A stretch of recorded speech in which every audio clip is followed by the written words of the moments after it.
will walk in right in front of the podium. Well, it's right here. Right here at the flag. Thank you. Yeah. Okay, okay, got it. That's good. Yep, and then we can, should we move over? Nice. Women. Standing here with you guys. Women should be hockey. Where do you want me to go? Okay, I'll go. You want to stand right over there? I'll be a woman. Congressman, speakers are leaving. Are we going to miss votes with this? Well, wait, it's in between votes Did you now. get, did you do the first one already? She said, yes, we did the vote. Did you? Yeah, the first one. Okay. Hi, Tony. All right, let's get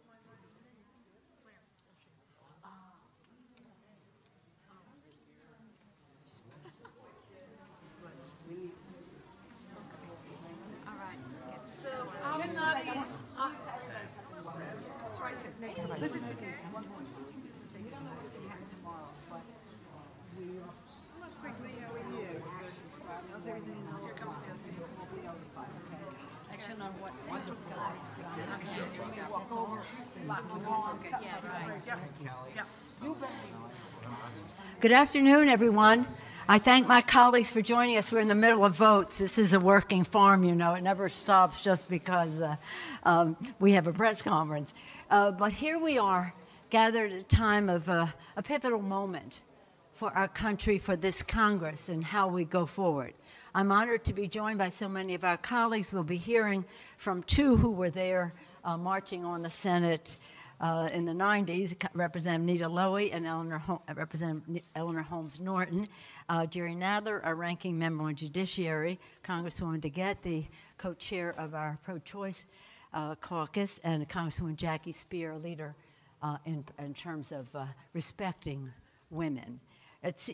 We're here to stand in support of Dr. Christine Blasey Ford and to applaud her courage as she prepares to tell her story. Again, we're joined by distinguished members of Congress whom I have acknowledged. In the interest of time, you know how great they are. They will make their remarks. But what's happening here has lifetime impacts. The crimes themselves, the allegations that have been made are about offenses that have a lifetime impact, and a person whose name is putting forth a lifetime service on the Supreme Court. It's just not right. So there are two equities to be weighed. One equity is the integrity of the Supreme Court.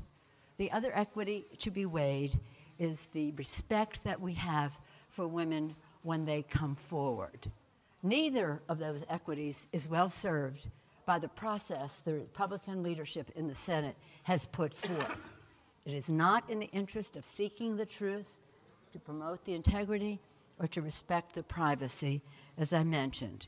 Instead of asking questions, the Republican leadership fears the truth. Instead of coming, when they're having a hearing, instead of asking an act of cowardice, the Republican, no offense, all-male committee has decided that they would have what they called a hired woman, is that the expression they use? A hired woman to ask the questions. Really? They're so afraid of the truth, and they're so afraid of a woman, Dr. Christine Blasey Ford, for the truth that she will tell. So right now, since we call this press conference, other allegations have come forward. I join Leader Schumer and calling for Judge Kavanaugh to withdraw his name from consideration. If he does not, at the very least, this hearing should be postponed because other allegations have come forth. We insist on an investigation. It's a vetting by the FBI, the normal vetting of the FBI of a federal appointee, in this case, for life, to the Supreme Court.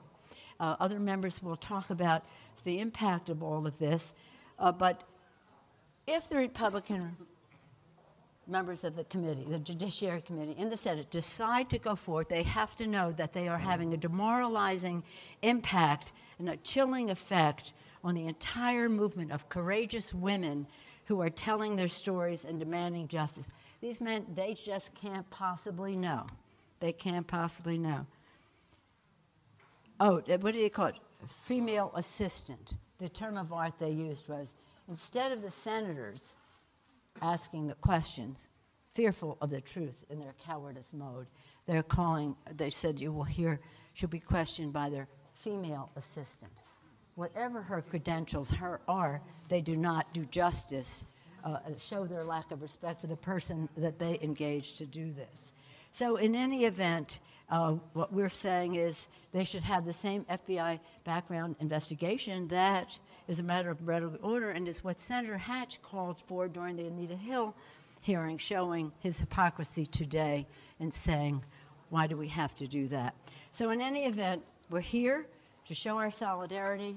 We're here to show our respect for all women who have a case, have it respected for due process, to investigate, to find the truth, not fear it, and also to remember the responsibility we have to the integrity of the Supreme Court. With that, I'm pleased to yield to the distinguished ranking member of the Appropriations Committee from New York, a woman who was part of the march on the Senate in 1991, Congresswoman Jallowy.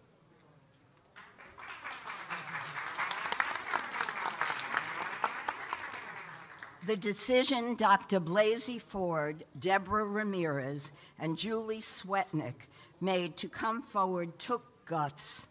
We all support their courageous choice to tell their story. In 1991, it took 7 House women to demand the Senate consider Anita Hill's testimony.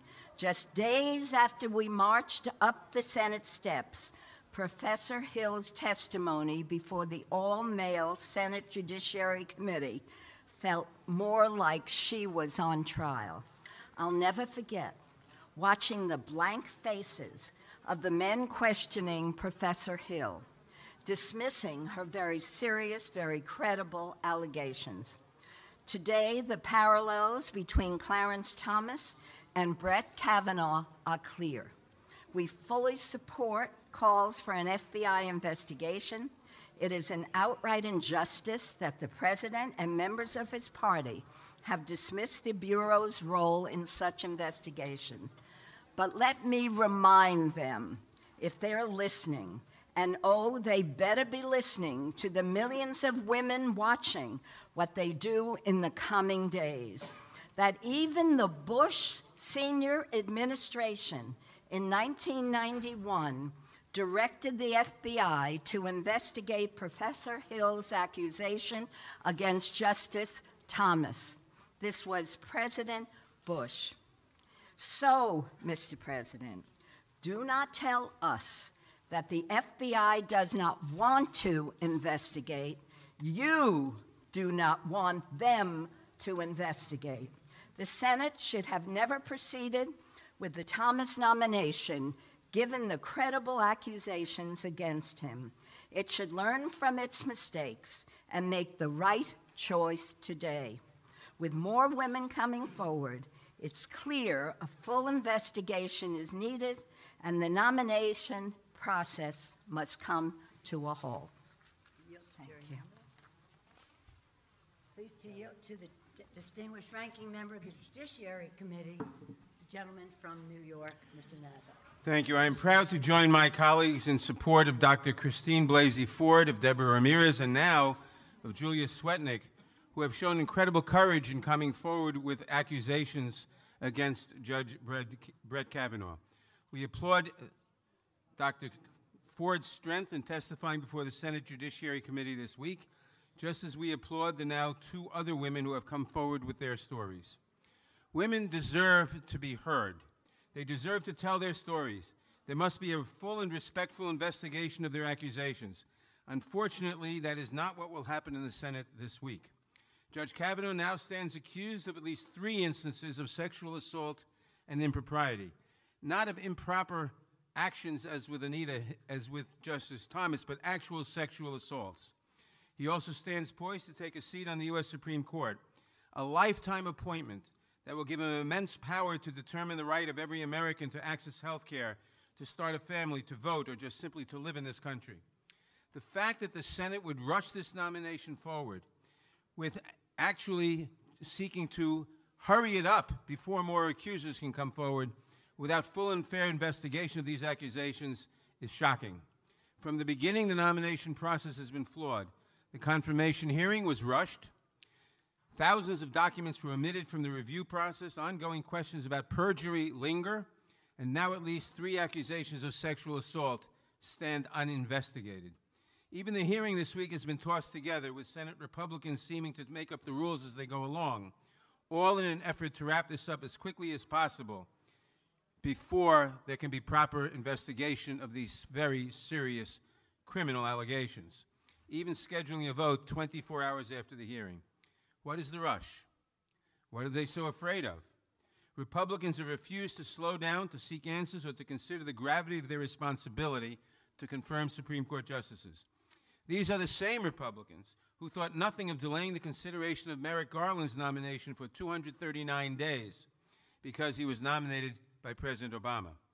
Ironically, while Republicans in the Senate rushed the president's Supreme Court nominee to confirmation amid serious accusations of sexual assault, Republicans in the House have taken no action to reauthorize the Violence Against Women Act, the very legislation first enacted over 20 years ago to reduce sexual assault and intimate partner violence.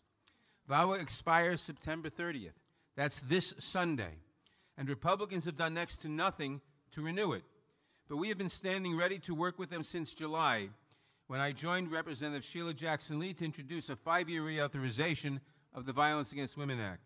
This legislation expands the existing protections of VAWA, modernizes and updates its programs in response to the needs identified by the survivors and advocates. The bill also takes concrete steps to increase funding to be used for sexual assault and harassment prevention. Republicans have refused to consider this legislation, choosing to opt instead for a simple 3-month extension before leaving town. Supporting VAWA used to be a bipartisan, bicameral effort. This reauthorization should be no different. It is now more important than ever that we strengthen VAWA's protection by passing the Violence Against Women Reauthorization Act. I urge my colleagues in the Senate and the House to work with us to prioritize VAWA's reauthorization. Not in December, not next year, but right now. To Dr. Ford and to the other 2 complainants, we stand proudly with you. To my Senate colleagues, history and the voters have their eyes on you. Lastly, to the survivors, those who have come forward and those who have not yet, we stand with you. We defend your right to be believed. We will fight with you, and we will continue to do all that we can to stop the cycle of violence, harassment, and assault that impacts millions of women, men, and children every day, and to stop the confirmation of a Supreme Court nominee whose continued being a Supreme Court nominee makes a mockery of respect for women. Thank you.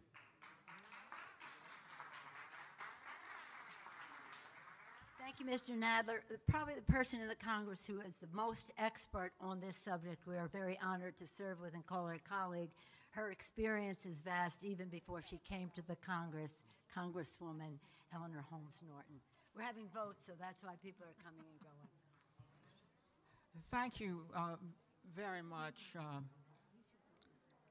my good friend, Ms. Pelosi. Senate Democrats appear to have learned only 2 things from the Anita Hill Clarence Thomas hearings.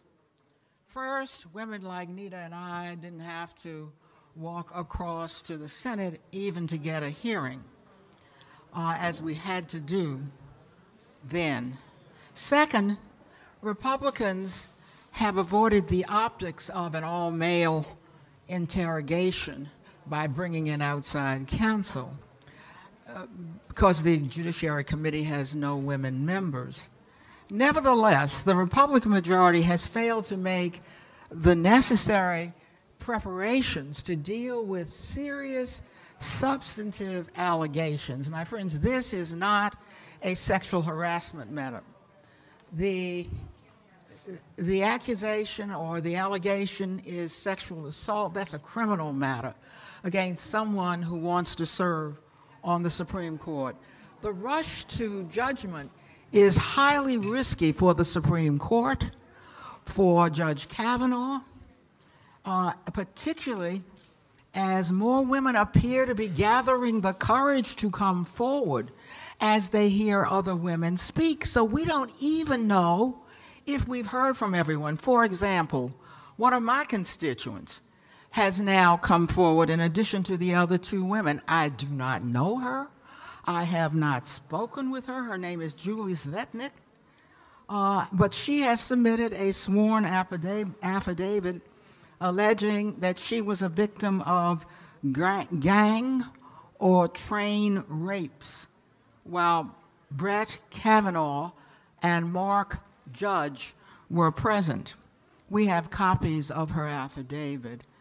Now, President George Bush did order an FBI investigation. You can quarrel with the thoroughness of that investigation, but he adhered to regular order. In the week and a half we have been involved in this controversy, we could have had an investigation, or at least begun to have a credible investigation. With no defense to deny an FBI investigation, Republicans have fallen back on the 6 investigations that Judge Kavanaugh went through to become a federal employee and to become a judge.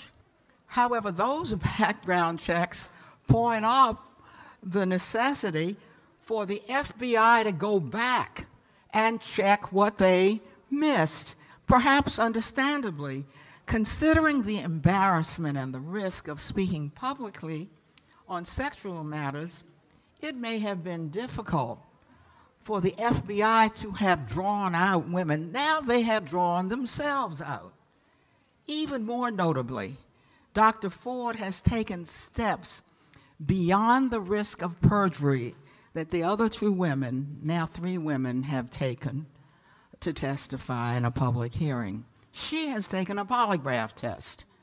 Judge Kavanaugh has offered his version of events on television.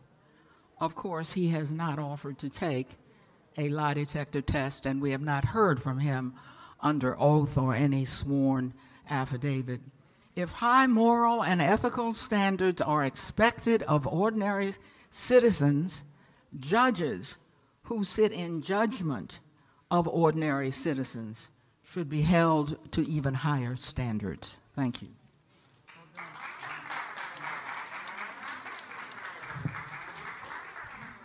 I'm Congresswoman Diana DeGette from Colorado, and I'm co-chair of the Pro-Choice Caucus in the House. As we've heard, 3 women have now come forward with allegations of sexual assault by Brett Kavanaugh. These events, all of my colleagues have said, merit a fair, thorough, nonpartisan investigation. The Senate leadership knew about Dr. Ford's allegations as long ago as last week. So what they did was appalling. Instead of having an investigation, they tried to hurry up the confirmation process and sweep the facts under the rug. And now look what's happening.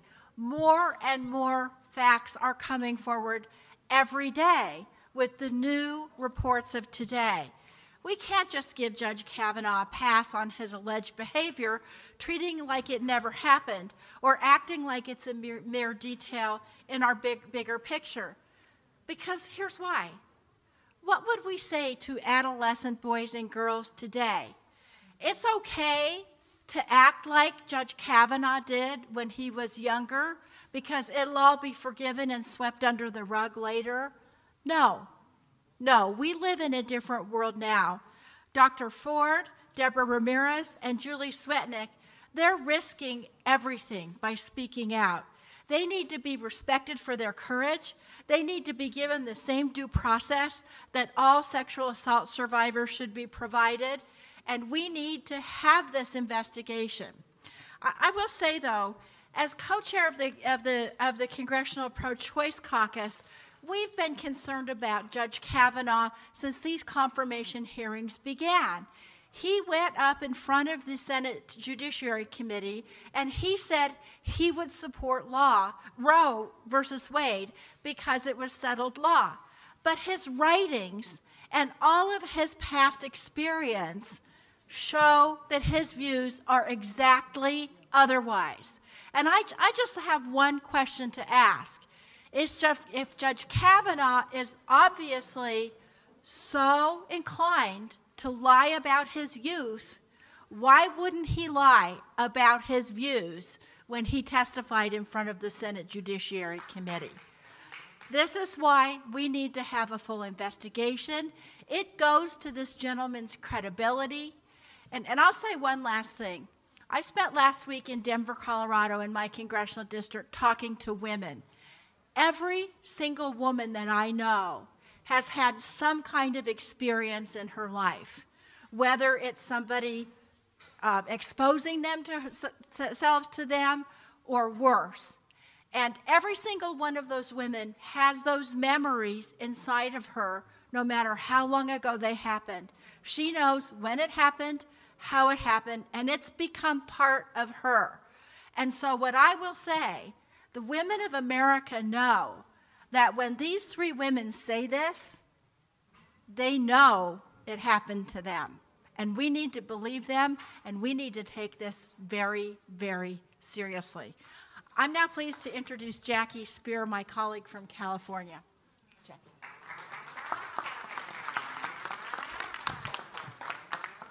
We are here today to make one thing crystal clear. To Dr. Blasey Ford and to the millions of sexual assault and sexual harassment survivors across this country, we have your back, and we are not going back. Despite the best efforts of President Trump, Senator McConnell, and the Senate Judiciary Committee Republicans, we are not going back to the days when blatant disdain for women and sexual assault survivors was the norm. And we're not standing idly by as Majority Leader McConnell tries to gut the Congressional Accountability Act of 1995 Reform Act because he doesn't want to hold members of the Senate financially responsible for harassment or sexual violence. We are not standing by as Senator McConnell refuses to bring the Violence Against Women Act reauthorization for a vote before the election. We are not putting up with yesterday's announcement by the Senate Judiciary Committee that they have scheduled a vote on Kavanaugh's confirmation before they have even heard from Dr. Blasey Ford. How disrespectful. Senator McConnell and Senate Republicans have made a mockery of the Senate and the confirmation process. Through their actions and words, they further violated Dr. Blasey Ford and all survivors. But I have news for the President, for Senator McConnell, and Republicans in the Senate. Despite your most shameful efforts, these survivors are being heard. The country hears them. All of us hear them. And we want them to know that we have their backs, and we are not going back. Because we know that the Department of Justice, that 2 out of 3 sexual assault survivors never report to the police. We also know that from the National Sexual Violence Research Center, and they have done an exhaustive study, 93 to 97% of those that complain, that file a complaint of sexual harassment or sexual assault are telling the truth.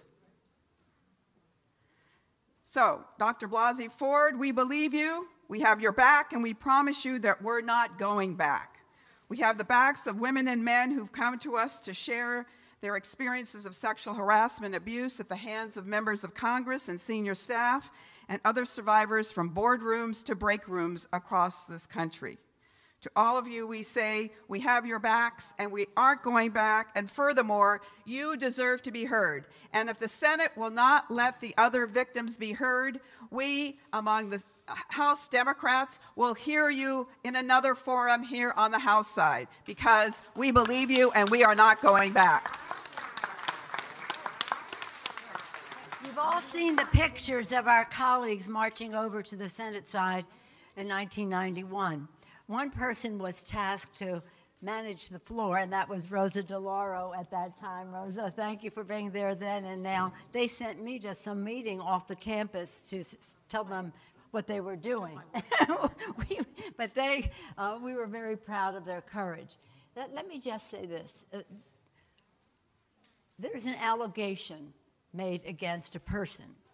An allegation, as I said before, that has lifetime impact on a person to be violated in that way by a person who wants a lifetime appointment to the Supreme Court and doesn't think that this should matter. So many of the Republican colleagues have said, doesn't matter, he should be appointed anyway. It does matter. So there's one violation, the physical violation that happened.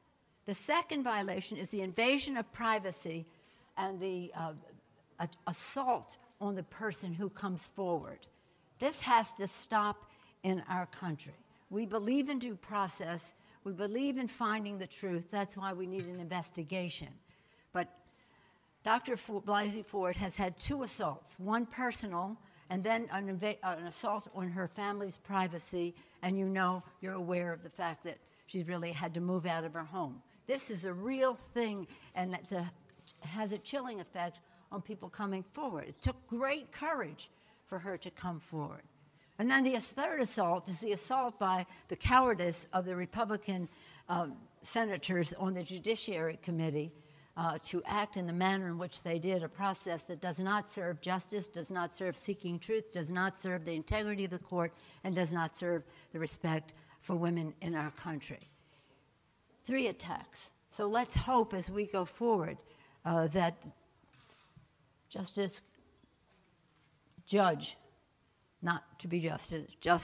Judge Kavanaugh he will withdraw his name. Because unless he goes before that committee and tells the truth, he not only jeopardizes, if he does not tell the truth, he not only jeopardizes his appointment to the Supreme Court, he jeopardizes by lying to Congress the position he holds now. Do the right thing for our country and for the Republicans, quite frankly. End this thing. So in that, I just want to acknowledge Sheila Jackson Lee, who has the legislation for the extension, the real extension, reauthorization of the Violence Against Women Act. Thank her for her leadership. And I want to acknowledge a very special person who is here. Adi, are you mic'd? He's mic'd. This is a person, Adi Barkan, from the Center for Popular Democracy, has worked throughout our country to protect the Affordable Care Act. He has been a remarkable patriot in our country. He's demonstrated great courage. But I'd rather he tell you about him than I. Adi, would you say a few words for us? Can you come on over here? Can you come closer? This is a very special honor for us. We are truly in the presence of greatness anytime Adi Barker comes along, joins us. Adi Barkan, B-A-R-K-N. Here's the mic.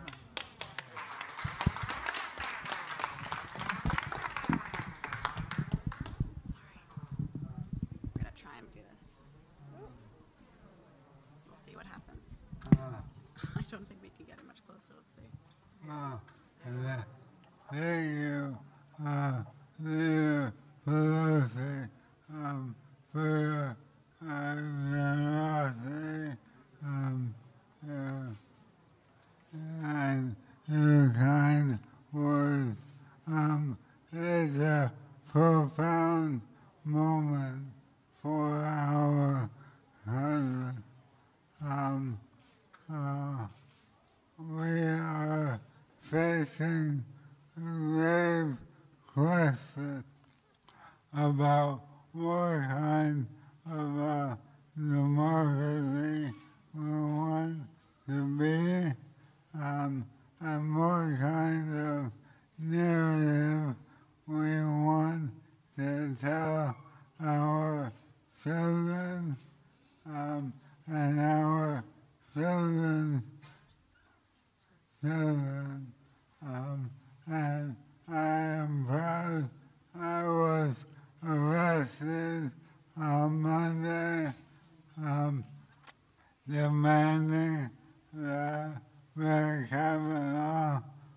withdraw his name.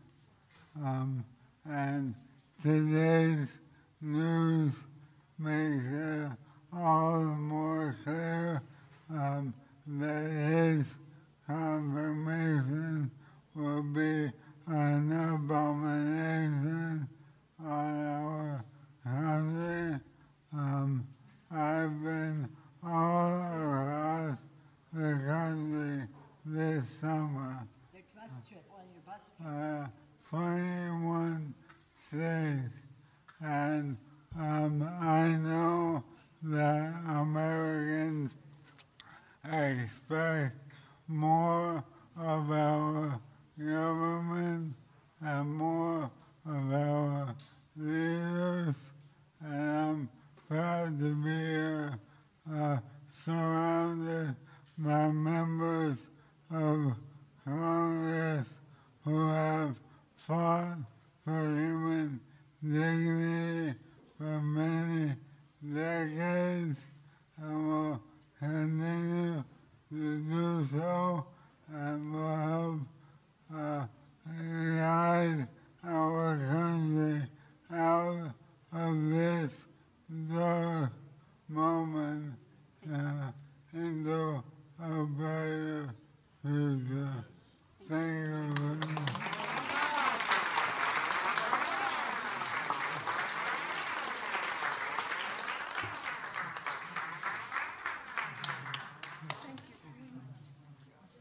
Thank you all. Let's stay tuned. Anything can happen any moment. For now, we hope to hear that the Judge Kavanaugh withdraw his name. We hope to hear senators Good job. control of the Judiciary Committee will postpone the hearing until there is an opportunity for an investigation by the FBI. And we hope that they will listen.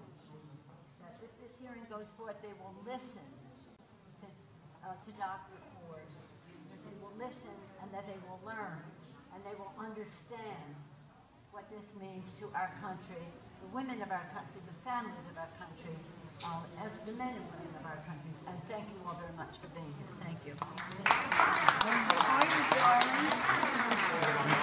He was diagnosed, when were you diagnosed? Like 2 years ago? 2 years ago. And he has a baby boy.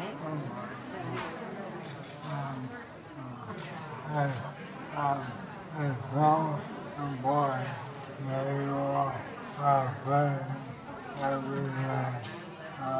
I know They're afraid. we're going to win on this. We're going to defeat Kavanaugh, and in November we're going to win big next year. It's going to be much better